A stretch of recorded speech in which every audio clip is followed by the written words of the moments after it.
C 2009ರಲ್ಲಿ ಒಂದು government orders ಆಗಿದೆ, ಪೊಲೀಸ್ನವರು ಆರ್ಡರ್ಸ್. ಏನಪ್ಪ ಅಂತಂದರೆ ಲೈಸೆನ್ಸಿಂಗ್ ಆರ್ಡರ್ಸ್ನ ತಗೋಬೇಕು ಅಂತ. ಲೈಸೆನ್ಸಿಂಗ್ ಆರ್ಡರ್ಸ್ ತಗೊಂಡೇ ಇಲ್ಲ. 2009ರಲ್ಲಿ ಲೈಸೆನ್ಸಿಂಗ್ ಆರ್ಡರ್ ಕೊಡಬೇಕು ಅಂತ ಇದು ತಗೋಬೇಕು ಅಂತ ಇದೆ, ಇವ್ರು ತಗೊಂಡೇ ಇಲ್ಲ.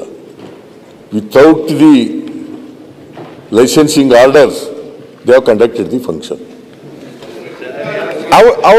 ಈಗ ಲೈಸೆನ್ಸ್ ತಗೊಂಡಿಲ್ಲ ಅಂದಮೇಲೆ ಸನ್ಮಾನ್ಯ ಅಧ್ಯಕ್ಷರೇ, ನಾನು ಕೇಳೋದು, ಪೊಲೀಸ್ನವ್ರು ನಿಲ್ಲಿಸ್ತಿಲ್ವಾ ಅಂತ ಸಸ್ಪೆಂಡ್ ಮಾಡೋದು. ಲೈಸೆನ್ಸ್ ತಗೊಂಡಿಲ್ಲ ಅಂತ ಮುಖ್ಯಮಂತ್ರಿಗಳು ಹೇಳಿದ್ದಾರೆ. ಲೈಸೆನ್ಸ್ ತಗೊಂಡಿಲ್ಲ ಅಂದಮೇಲೆ ಉಪಮುಖ್ಯಮಂತ್ರಿಗಳು ಹೆಂಗ್ ಹೋದ್ರು? ಅದಕ್ಕೆ is A illegal function. It is A illegal. ಇಲ್ಲಿ ಸರ್ಕಾರ ಅದಕ್ಕೆ ಅನುಮತಿ ಕೊಟ್ಟಿಲ್ಲ ಅಂತ ಮುಖ್ಯಮಂತ್ರಿ ಡಿಕ್ಲೇರ್ ಮಾಡಿಬಿಟ್ರು. ಆದ್ಮೇಲೆ ಇಲ್ಲಿಗಲ್ ಫಂಕ್ಷನ್ಗೆ ಸನ್ಮಾನ್ಯ ಡಿ ಕೆ ಶಿವಕುಮಾರ್ ಯಾಕೆ ಹೋದರು? ನಮ್ಮ ಪ್ರಶ್ನೆ ಅಷ್ಟೇ. ಅವ್ರಿಗೆ ಗೊತ್ತಿಲ್ಲ, ಅವ್ರಿಗೆ ಗೊತ್ತಿಲ್ಲ.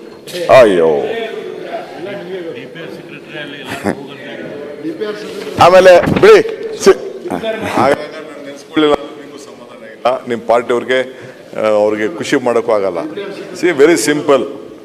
ಅಲ್ಲ, ನೆನ್ಸ್ಕೊಂಬೇಡ ಅಂದ್ರೆ ಬೇಡ, ನೀನ್ ನೆನ್ಸ್ಕೊಳ್ಳೋದೇ ಇಲ್ಲ. ನಾವು ಕಾರ್ಯಕ್ರಮ ನಡೀತು. ಅಲ್ಲಿ ಶಂಕರು, ನಮ್ಮ ಅಧ್ಯಕ್ಷರು KC ಅವರೆಲ್ಲ ಪಾಪ ಜಾಗ ಇಲ್ಲದೆ ಬಿಕ್ ನೋಡ್ತಾ ಇದ್ರು. ಅವರು ಸ್ಟೇಡಿಯಂಗೆ ಹೋಗ್ಬೇಕಾಯ್ತು.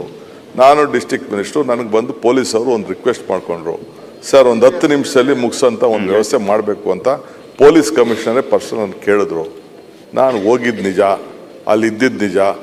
ಅವ್ರಿಗೆಲ್ಲ RCB ಅವ್ರಿಗೆಲ್ಲ ಅವ್ರಿಗೆ ಯಾರು ಮಾತು ಕೇಳಲ್ಲ ಸರ್, ನೀವು ಒಂದು ಮಾತು ಹೇಳಬೇಕು ಅಂತ ಅಂದರು. ನಾನು ಹೇಳಿದ್ದು ಹೇಳ್ತಾ ಇದ್ದೆ, ಇದೇ ಮಾತನ್ನ ನಾನು ಕುನ್ನ ಮುಂದೆ I have given my confession statement. ನಾನು ನಾನೇನು ಹೋಗಿಲ್ಲ ಅಂತ ಪರ್ಮಿಷನ್ ನನಗೇನು ಅವಶ್ಯಕತೆ ಇಲ್ಲ. ಇಟ್ ಈಸ್ ಮೈ, ನನ್ನ ಜವಾಬ್ದಾರಿ ಇದೆ.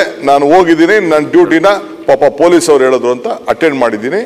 ಅಲ್ಲಿ ಹೋಗಿದ್ದೀನಿ, ಮುತ್ತು ಕೊಟ್ಟಿದ್ದೀನಿ, ನೀವು ಇಶ್ಯೂ ಮಾಡಿದ್ದೀನಿ, ಎಲ್ಲ ಮಾಡಿದ್ದೀನಿ. ಮಾನ್ಯ ಅಧ್ಯಕ್ಷರೇ,